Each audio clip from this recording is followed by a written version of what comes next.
We've talked before how disruptive interruptions feel to us. And we don't like that. When we're the one conducting a conversation or having a discussion, we don't want to be derailed by interruptions. However, when we are listening in the middle of a presentation or discussion or conversation, as listeners, there are socially acceptable times when we should interrupt, as long as we're offering value to all the other listeners and adding to the discussion itself.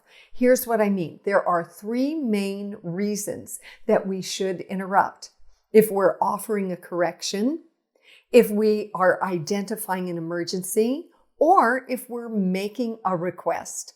Now, in terms of a correction, if you're one of the listeners and you know more information than some of the other listeners, and certainly more than the speaker, it's perfectly fine to briefly interject and say, "Oh, excuse me, the teacher did just clarify. I came from her office and she said we do have an extension. The work is not due tomorrow." Perfect. You've added a correction. Identifying an emergency. Of course, if you know more information. Wait, I just heard the fire marshal say we all need to exit the south side of the building.